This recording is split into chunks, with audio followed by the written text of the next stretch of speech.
नमस्कार दोस्तों, मैं अंकुर उपाध्याय स्वागत करता हूं आप सभी का आपके अपने YouTube channel share market analysis में।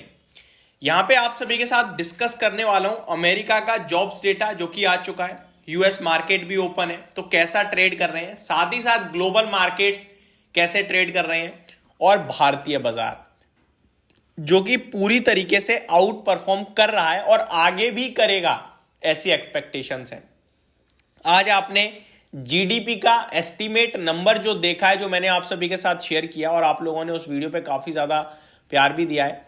मैं आपको बता रहा हूं ये चीज क्लियरली एक चीज दर्शा रही है, वो ये है कि भारतीय बाजार कैसा भी करें लेकिन इंडिया एज अ इकोनॉमी बहुत शानदार करने वाली है।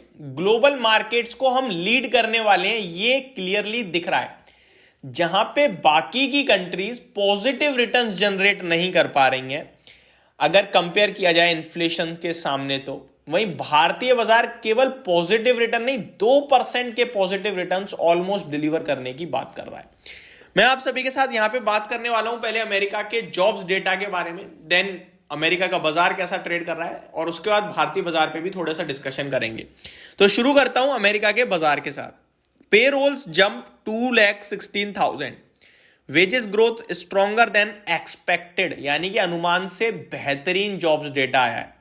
मैं आपको बताना चाहता हूं अमेरिका यही नहीं चाहता है कि बेहतरीन आए जॉब्स डेटा, क्योंकि उसे इन्फ्लेशन नीचे लाना है। उनका इन्फ्लेशन का टारगेट 2% का है और इन्फ्लेशन तभी नीचे आएगा जब लोगों के पास नौकरियां नहीं होंगी, पैसा नहीं होगा खर्च करने के लिए, तो चीजों की डिमांड घटेगी जिसकी वजह से इन्फ्लेशन नीचे आएगा।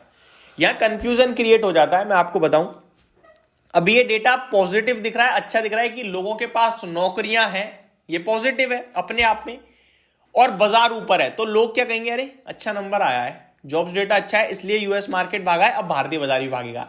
लेकिन अगर आप कंडीशंस अप्लाई करो ना, जो यूएस चाहता है उसके सामने मैच करो, तो आपको यार ये नंबर अच्छा नहीं है।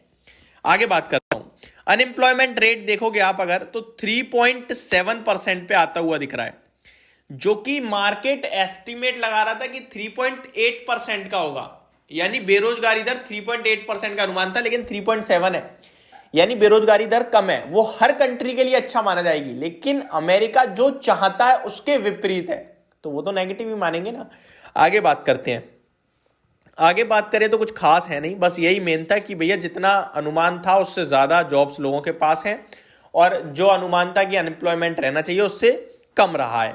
ठीक है, अब अमेरिका के बाजार पे आ जाते हैं कि ट्रेड कैसा कर रहे हैं। तो चलिए एक बार अमेरिका का बाजार और ग्लोबल मार्केट्स देख लेते हैं कि कैसे ट्रेड कर रहे हैं। यूएस मार्केट में डाउ जोन्स 50 पॉइंट ऊपर है, कुछ खास मूव नहीं आ रहा है।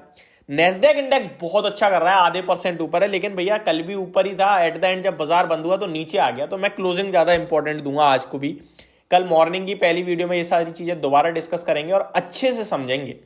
S&P 500 भी आधे % ऊपर दिख रहा है, रसल 2000 में 1/3% की तेजी है और अमेरिका का विक्स लगभग 4.5% गिर रहा है, जो कि बहुत पॉजिटिव है।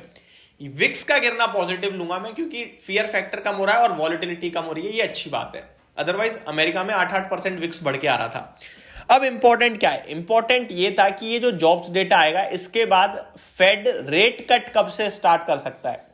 पहले जो 90% वोट ये कह रहे थे, 90% लोग ये कह रहे थे, ये मानना था कि मार्च में पहला रेट कट आ सकता है, अब वो घटकर केवल 65% का रह गया है, यानी कि रेट कट की उम्मीदें अब कम हो गई है मार्च में, और ये बाजार बिल्कुल भी एक्सेप्ट नहीं करेगा, क्योंकि बाजार इस पे ऑलरेडी पॉजिटिव रिएक्शन दे चुका है। आप एक चीज बोलो, अगर आप सोच रहे हो मेरे पास कहीं से मैं छोटे रूप में ले लूं, तो मैं बोलूं 1 लाख रुपए आपके पास फरवरी एंड तक आ जाएगा। ठीक है जी, फरवरी एंड तक आ जाएगा, आपने पार्टी कर ली आज ही, खुशी मना ली।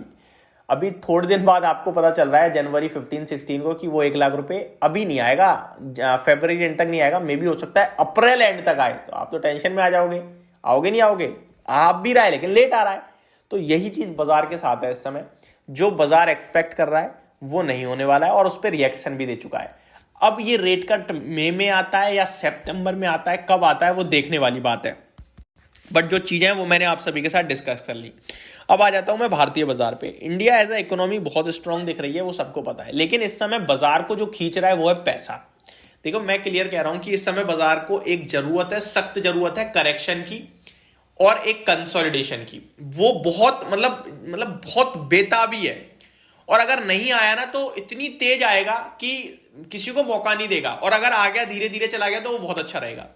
मैं ऐसा क्यों कह रहा हूं, क्योंकि ये जो समय आ गया है ना, FII से लेकर सब रिटेल कैटेगरी भी इनफैक्ट तीनों कंफ्यूजन में, यहां पे लें तो क्या लें और नहीं लें तो क्या ना लें।